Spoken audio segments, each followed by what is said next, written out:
Hello అండి. ఎలా ఉన్నారు అందరూ కూడా? బాగున్నారా? నేనైతే చాలా బాగున్నానండి. ఈరోజైతే మాత్రం ఆలు పరోటా చేసుకుందామా? అయితే చాలా టేస్టీగా ఉంటది మాత్రం. చాలా బావుంటది కూడా. ఇంకేమి చట్నీ అవసరం లేకుండా అయితే ప్రాసెస్‌లోకి వెళ్ళిపోదామండి లైవ్‌లో. ఓకేనండి. 3 బంగాళదుంపలు తీసుకున్నానండి. ఇవి ఉడకబెట్టేసుకొని పక్కన పెట్టుకున్నాను. తొక్కయి తీసేసుకొని ఇవన్నీ కూడా స్నాక్స్ తీసేసుకోవాలి. మెత్తగా మెదిపేసుకోవాలండి ఇవన్నీ కూడా. ఓకే.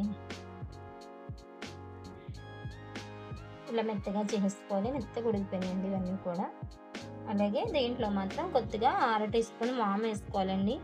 వాము, అలాగే కొద్దిగా అర టీ స్పూను ఉప్పు తగినంత, అలాగే అర టీ స్పూన్ ధనియాల పొడి, కొద్దిగా 2 పచ్చిమిర్చి అండి చిన్న చిన్న ముక్కలుగా కట్ చేసుకోవాలి ఇవి ఇలాగా.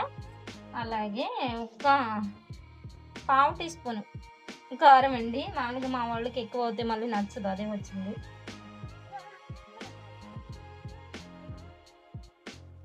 అలాగే ఒక్క అర టీ స్పూన్ కూడా చాట్ మసాలా వేసుకొని, అలాగే కొత్తిమీర కూడాని కొద్దిగా చిన్న చిన్నగా కట్ చేసుకోవాలి.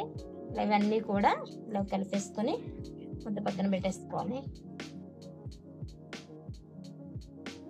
వేసుకొని ముద్ద కింద పక్కన పెట్టేసుకోవాలి.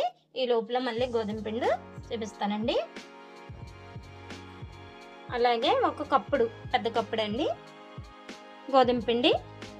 అలాగే దీంట్లో కొద్దిగా ఒక పావు టీ స్పూన్ ఉప్పు వేసుకోవాలి. వేసుకొని దీంట్లో వాటర్ వేసుకొని ముద్ద కలుపుకోవాలి. బాగా గట్టిగానే కాకుండా బాగా లూజుగా కాకుండా కలుపుకోవాలి. గోధుమ చపాతీ పిండి ఎలా కలుపుకుంటాం అలాగే ఇంకా కలుపుకోవాలి.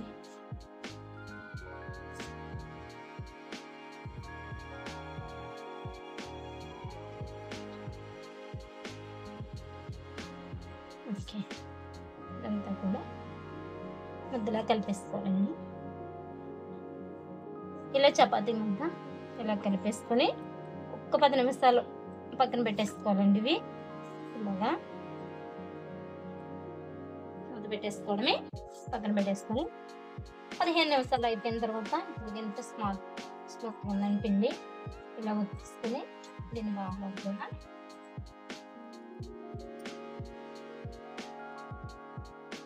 తీసుకొని పెద్ద ముద్ద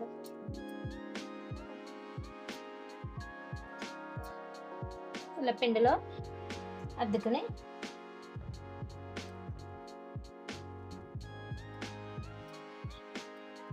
ఇలాగ చేసుకుంటూ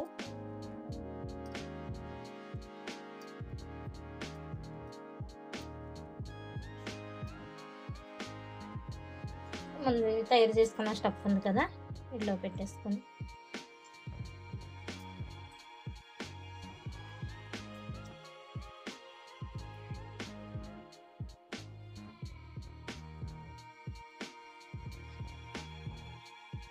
ఇలా పెట్టుకుని ఇలా చేస్తాం. ఇలా అద్దుకుంటూ కూడా స్టఫ్ బయటకు రాకుండా ఇలా లోపలికంతా పట్టుకుంటూ ఎక్స్ట్రా పిండి ఉంటుంది కదా తీసేసుకోవాలి. ఇది ఇలాగా అంటే ఇలాగా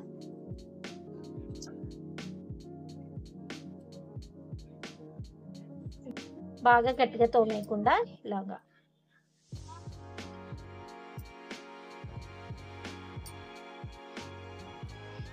సరిపోతుందండి. ఇలా మందంగా బాగా పలసగా కాకుండా అందంగా స్టఫ్ బయటకు రాకుండా అలా కనిపించినా పర్వాలేదు కానీ బయటకు రాకుండా ఇలా చేసేసుకోవాలి. ఇలాగా సరిపోతుంది. అన్నీ కూడా ఇలాగే చేసేసుకొని కాల్చేసుకోవాలి. ఇలాగా అట్లా రేపు పెట్టుకుని ఇలాగా పక్క ఈ పక్క కాల్చుకుని ఇప్పుడు కొద్దిగా ఆయిల్ వేసుకోవాలండి. ఇప్పుడు కొద్దిగానే పురుసుట్లో ఆయిల్ వేసుకుంటే ఇప్పుడు పొంగుతుంది బాగా కూడా. ఇలా గీతలు రాకుండా ఆయిల్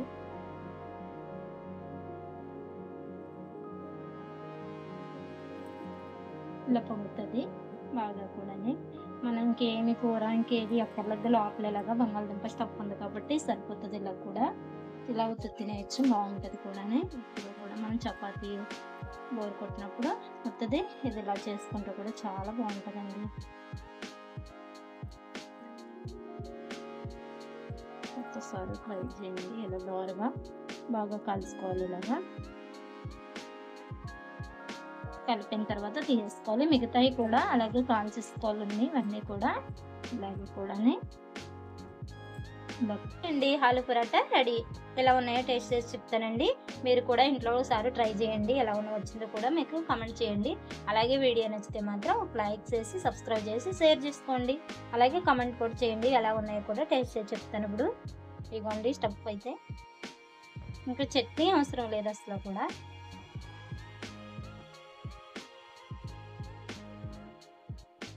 బాగుందండి. కారం కారంగా కొద్దిగా బాగుంది, స్పైసీగా.